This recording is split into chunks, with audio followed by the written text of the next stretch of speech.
বাইরে ঝুম বৃষ্টি আর বাসায় যদি গরম গরম ধোঁয়া ওঠা এই পিঠা হয় তাহলে তো মনে হয় বৃষ্টিটাই সার্থক। তো আসসালামু আলাইকুম, কী অবস্থা সবাই, কেমন আছেন? আশা করছি আল্লাহর রহমতে সবাই অনেক ভালো আছেন। আজকে আমি বানাচ্ছি ঝাল চিতই পিঠা, বা এটা আমাদের এলাকাতে ঝালের পিঠা নামেই পরিচিত। কে কী নামে চেনেন এই পিঠাটাকে অবশ্যই কমেন্ট করে জানাবেন। ঝাল চিতই পিঠা বানানোর জন্য এখানে আমি 2 কাপ শুকনো চালের গুঁড়ো নিয়েছি, আর এর মধ্যে দিয়ে দিলাম পেঁয়াজ কুচি, কাঁচামরিচ কুচি, হচ্ছে হাফ চামচ হলুদের গুঁড়া, হাফ চামচ আদা রসুন জিরা পেস্ট, আর হচ্ছে দিয়েছি আস্ত জিরা। এই পিঠাতে আস্ত জিরা দিলে এর ফ্লেভারটা অনেক ভালো লাগে খেতে। আর দিয়েছি স্বাদমতো লবণ, আর এখানে এখন দিয়ে দিলাম সামান্য বেকিং পাউডার। বেকিং পাউডার আপনারা চাইলে না দিতে পারেন। মাটির চুলাতে এই পিঠাটা মাটির চুলাতে বেশি ভালো হয়। মাটির চুলাতে বানালে তো বেকিং পাউডার দিতে হয় না, এমনি এই পিঠা অনেক ফুলকো হয়। তো যেহেতু আমি গ্যাসের চুলায় বানাচ্ছি এই কারণে সামান্য একটু বেকিং পাউডার দিয়েছি। তো এখন এখানে আমি দিয়ে দিচ্ছি কুসুম গরম পানি দিয়ে ব্যাটারটাকে খুব ভালোভাবে মেখে নেব। 2 কাপ চালের গুঁড়ার জন্য এখানে আমি 2.5 কাপের চেয়ে একটু বেশি পানি ব্যবহার করেছি।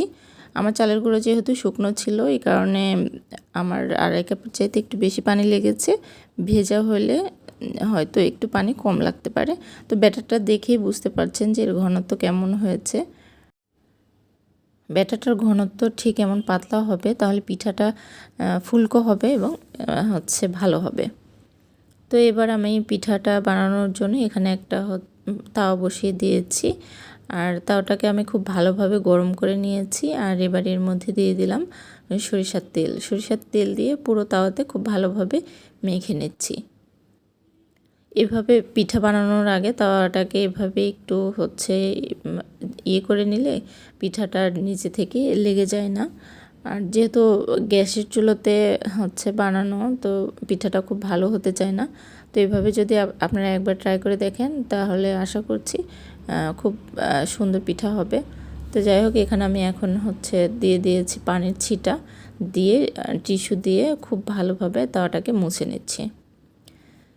নিয়ে তাওয়াটাকে আরেকটু গরম করে নিয়ে এই পিঠার ব্যাটারটা আমি এর মধ্যে দিয়ে দিলাম। এই পর্যায়ে চুলার আঁচটা কিন্তু আমি মিডিয়াম হিটে রেখেছি। হাই হিটে এই পিঠাটা বানানো যাবে না, তাহলে নিচে থেকে পুড়ে যাবে কিন্তু পিঠার ভেতরে কাঁচা থাকবে। এই কারণে আমি মিডিয়াম হিটে পিঠাগুলোকে বানিয়ে নিব।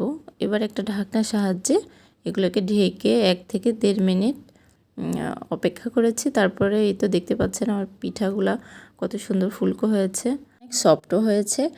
তো এবার ওই পিঠাগুলোকে আমি উঠিয়ে নিয়ে পরের বার আবার ব্যাটারটা দিয়ে দিচ্ছি, দিয়ে ঢাকনা দিয়ে ঢেকে আরও 1 থেকে 1.5 মিনিট আমি অপেক্ষা করব। এর মধ্যে আমার পিঠাটা হয়ে যাবে। তো এই তো ঢাকনাটা উঠিয়ে নিচ্ছি। আমার পিঠাগুলো অনেক ফুলকো হয়েছে, আর দেখতে পাচ্ছেন নিচে কিন্তু একদমই পিঠাটা লেগে যায়নি। পিঠাটা অনেক সফট হয়েছে এবং ফুলকো হয়েছে। আর এই পিঠাটা খেতে কিন্তু অনেক মজা হয়।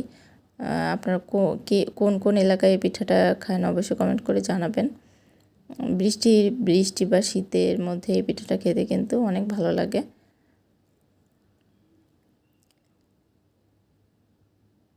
তো এইভাবে সবগুলো পিঠাই আমি বানিয়ে নিয়েছি। সবগুলো পিঠাই কিন্তু অনেক সুন্দর হয়েছে, আর এই পিঠাটা খেতে কিন্তু অনেক মজা হয়। আজকে এই পর্যন্তই। সবাই ভালো থাকবেন, সুস্থ থাকবেন। আল্লাহ হাফেজ।